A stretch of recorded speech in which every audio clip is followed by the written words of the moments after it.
三个宝。中立有很多。臭豆腐、永川牛肉面，还有呢就是牛肉面、酥糖跟镰刀这3个。镰刀是那个割草，有看过吗？给你一个机会，快点冲第3宝。我刚才有讲很好吃的牛肉面、古丝。老师念信上，是婚。我们来念后上呢，就是学生。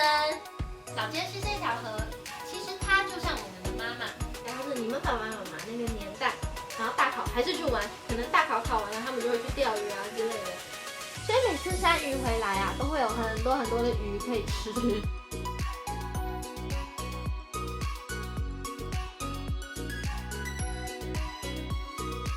花的布叫花布，需要包含的元素呢，就是对立小故事森林的想象。想象包含了可能砖瓦啊，可能你觉得这边是以前是什么样子，现在是什么样子。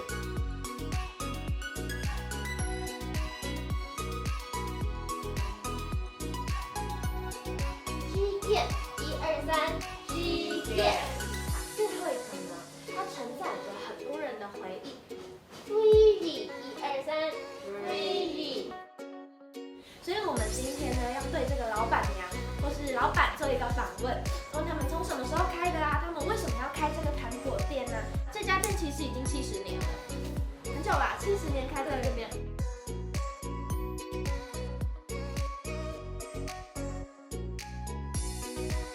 这家店是由阿公成立的。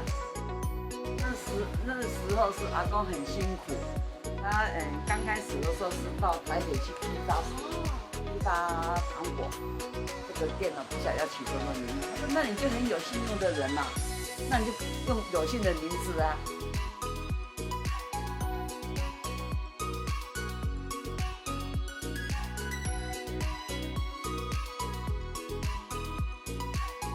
那现在的话就是棉花的部分，我们会是用就是把它打孔中过以后，再用冷风去一层一层把它铺上去这样。然后这个是薪火相传，就是希望就是新娘子可以早生贵子。